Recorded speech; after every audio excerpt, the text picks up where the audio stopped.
ओम शांति। 10 जनवरी 2026 बाबा के महावाक्य।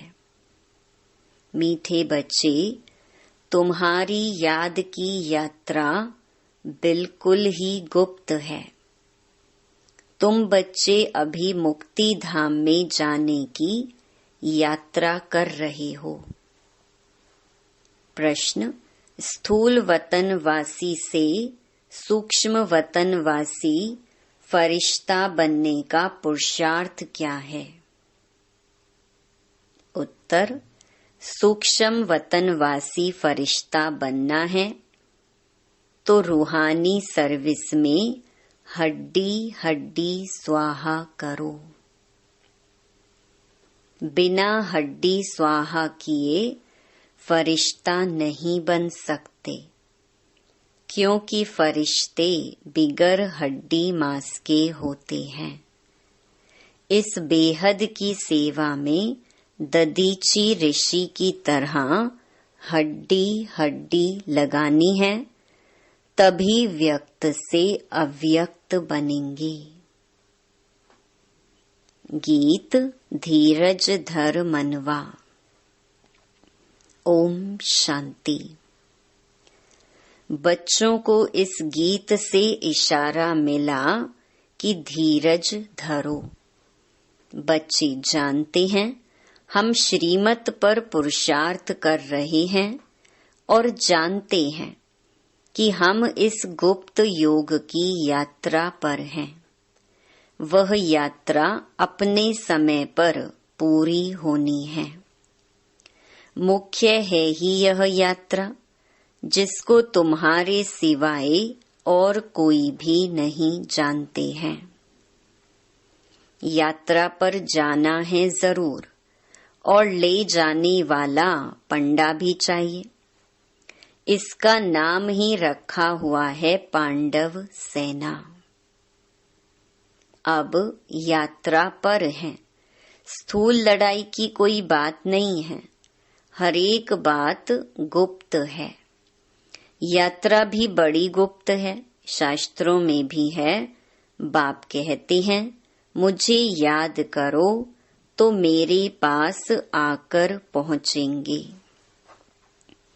यह यात्रा तो हुई ना। बाप सब शास्त्रों का सार बताते हैं, प्रैक्टिकल में एक्ट में ले आते हैं। हम आत्माओं को यात्रा पर जाना है अपने निर्वाण धाम। विचार करो तो समझ सकते हैं। यह है मुक्ति धाम की सच्ची यात्रा। सब चाहते हैं हम मुक्ति धाम में जाएं। यह यात्रा करने के लिए कोई मुक्ति धाम का रास्ता बताए, परंतु बाप तो अपने समय पर आपे ही आते हैं, जिस समय को कोई नहीं जानते हैं। बाप आकर समझाते हैं तो बच्चों को निश्चय होता है। बरोबर यह सच्ची यात्रा है जो गाई हुई है। भगवान ने यह यात्रा सिखाई थी, मन मना भव मध्याजी भव। यह अक्षर भी तुम्हारे काम के बहुत हैं।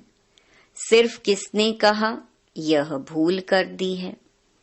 कहते हैं देह सहित देह के संबंधों को भूल जाओ। इनको ब्रह्मा बाबा को भी देह है। इनको भी समझाने वाला दूसरा है, जिसको अपनी देह नहीं है। वह बाप है विचित्र, उनको कोई चित्र नहीं है। और तो सबके चित्र हैं। सारी दुनिया चित्रशाला है। विचित्र और चित्र अर्थात जीव और आत्मा का यह मनुष्य स्वरूप बना हुआ है। तो वह बाप है विचित्र। समझाते हैं मुझे इस चित्र का आधार लेना पड़ता है। बरोबर शास्त्रों में है, भगवान ने कहा था जबकि महाभारत लड़ाई भी लगी थी। राजयोग सिखाते थे, जरूर राजाई स्थापन हुई थी, अभी तो राजाई है नहीं। राजयोग भगवान ने सिखाया था नई दुनिया के लिए, क्योंकि विनाश सामने खड़ा था। समझाया जाता है ऐसा हुआ था जबकि स्वर्ग की स्थापना हुई थी। वह लक्ष्मी नारायण का राज्य स्थापन हुआ था। अभी तुम्हारी बुद्धि में है सतयुग था, अभी कलयुग है। फिर बाप वही बातें समझाते हैं। ऐसा तो कोई कह न सके कि मैं परम धाम से आया हूँ तुमको वापस ले जाने। परम पिता परमात्मा ही कह सकते हैं ब्रह्मा द्वारा, और किसके द्वारा भी कह नहीं सकते। सूक्ष्म वतन में है ही ब्रह्मा विष्णु शंकर। ब्रह्मा के लिए भी समझाया है कि वह है अव्यक्त ब्रह्मा और यह है व्यक्त। तुम अभी फरिश्ता बनते हो। फरिश्ते स्थूल वतन में नहीं होते। फरिश्तों को हड्डी मांस नहीं होता है। यहाँ इस रूहानी सर्विस में हड्डी आदि सब खलास कर देते हैं, फिर फरिश्ते बन जाते हैं। अभी तो हड्डी है ना, यह भी लिखा हुआ है, अपनी हड्डियां भी सर्विस में दे दी।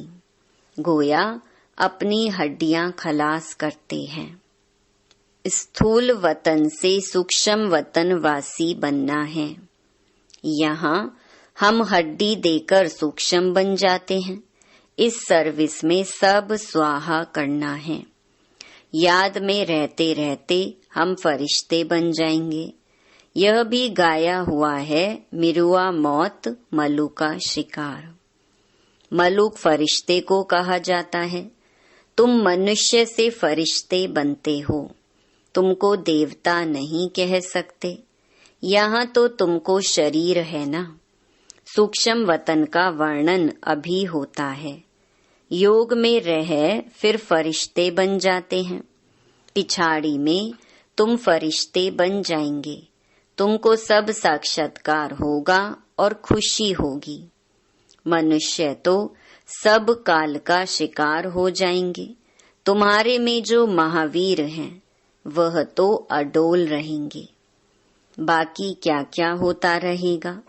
विनाश की सीन तो होनी है ना।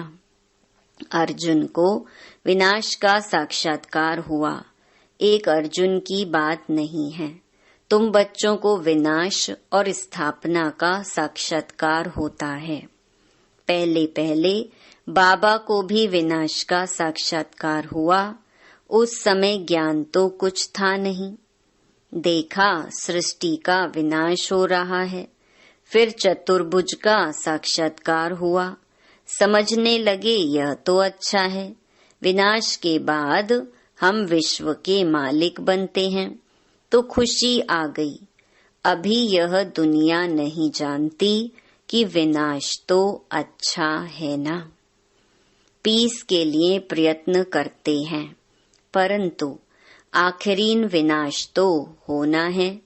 याद करते हैं पतित पावन आओ, तो बाप आएंगे जरूर। आकर पावन दुनिया स्थापन करेंगे, जिसमें हम राजाई करेंगे। यह तो अच्छा है ना। पतित पावन को क्यों याद करते हैं? क्योंकि दुख है।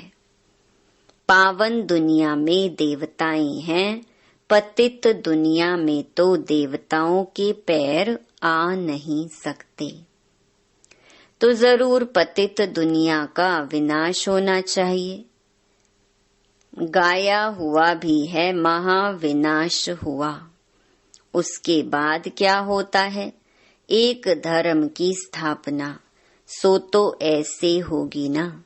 यहाँ से राजयोग सीखेंगे।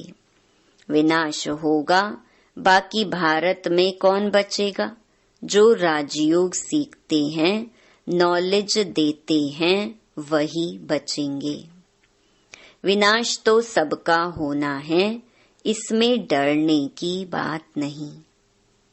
पतित पावन को बुलाते हैं, जबकि वह आते हैं तो खुशी होनी चाहिए ना। बाप कहते हैं, विकारों में मत जाओ, इन विकारों पर जीत पाओ व दान दे दो तो ग्रहण छूटे। भारत का ग्रहण छूटता जरूर है, काले से गोरा बनना है। सतयुग में पवित्र देवताएं थे, वह जरूर यहाँ बने होंगे। तुम जानते हो, हम श्रीमत से निर्विकारी बनते हैं। भगवान उवाच, यह है गुप्त। श्रीमत पर चलकर तुम बादशाही पाते हो। बाप कहते हैं, तुमको नर से नारायण बनना है। सेकंड में राजाई मिल सकती है। शुरू में बच्चियां 4-5 दिन भी वैकुंठ में जाकर रहती थीं। शिव बाबा आकर बच्चों को वैकुंठ का भी साक्षात्कार कराते थे। देवताएं आते थे, कितना मान शान से। तो बच्चों को दिल अंदर लगता है, बरोबर गुप्त वेश में आने वाला बाप हमको समझा रहे हैं। ब्रह्मा तन में आते हैं, ब्रह्मा का तन तो यहाँ चाहिए ना। प्रजापिता ब्रह्मा द्वारा स्थापना। बाबा ने समझाया है, कोई भी आते हैं तो उनसे पूछो, किसके पास आते हो? बीके के पास। अच्छा, ब्रह्मा का नाम कभी सुना है? प्रजापिता तो है ना, हम सब उनके आकर बने हैं। जरूर आगे भी बने थे। ब्रह्मा द्वारा स्थापना तो साथ में ब्राह्मण भी चाहिए। बाप ब्रह्मा द्वारा किसको समझाते हैं? शूद्रों को तो नहीं समझाएंगे। यह है ब्रह्मा मुख वंशावली ब्राह्मण।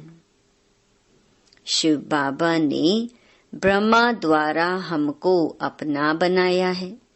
ब्रह्मा कुमार कुमारियां कितने ढेर हैं, कितने सेंटर्स हैं। सब में ब्रह्मा कुमारियां पढ़ाती हैं। यहाँ हमको दादे का वर्षा मिलता है। भगवानुवाच, तुमको राजयोग सिखाता हूँ। वह निराकार होने कारण इनके शरीर का आधार लेकर हमको नॉलेज सुनाते हैं। प्रजापिता के तो सब बच्चे होंगे ना।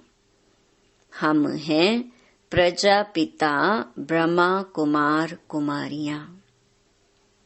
शिव बाबा है दादा, उन्होंने एडॉप्ट किया है। तुम जानते हो, हम दादे से पढ़ रहे हैं ब्रह्मा द्वारा। यह लक्ष्मी नारायण दोनों स्वर्ग के मालिक है ना। भगवान तो एक ऊंच ते ऊंच निराकार ही है। बच्चों को धारणा बड़ी अच्छी होनी चाहिए।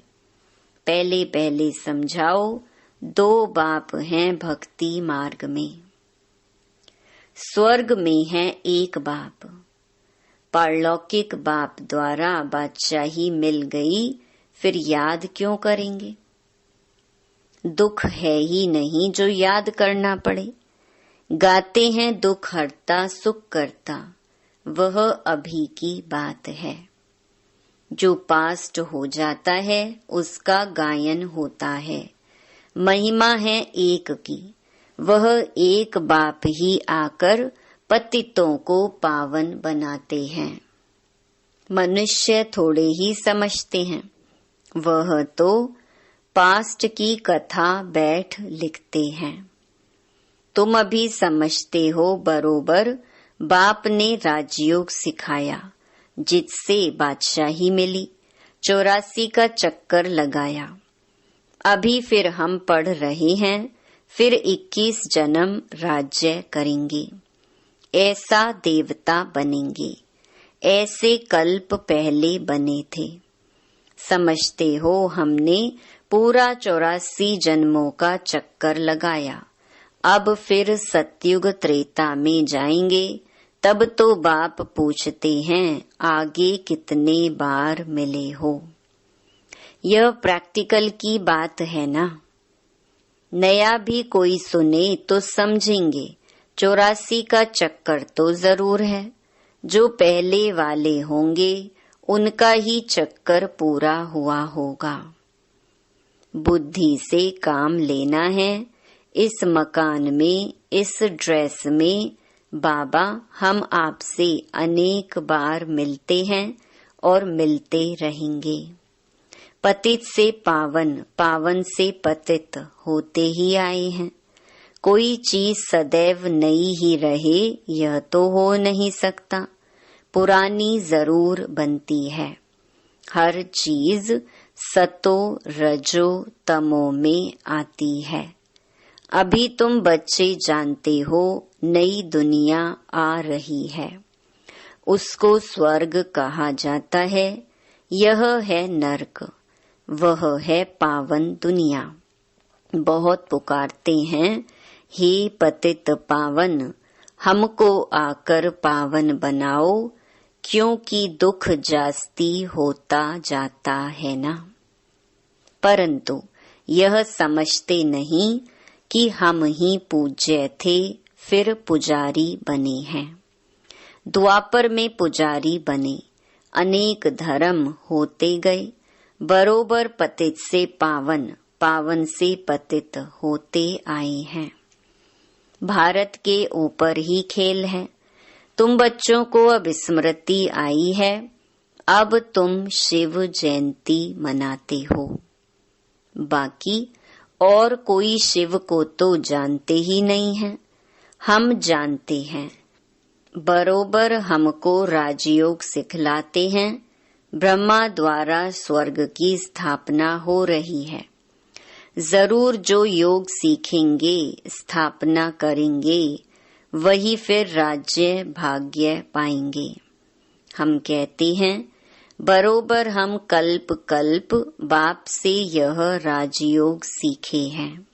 बाबा ने समझाया है, अभी यह 84 जन्मों का चक्कर पूरा होता है, फिर नया चक्कर लगाना है। चक्कर को तो जानना चाहिए ना। भल यह चित्र ना हो तो भी तुम समझा सकते हो, यह तो बिल्कुल सहज बात है। बरोबर भारत स्वर्ग था, अब नरक है। सिर्फ वह लोग समझते हैं कलयुग अर्जुन बच्चा है।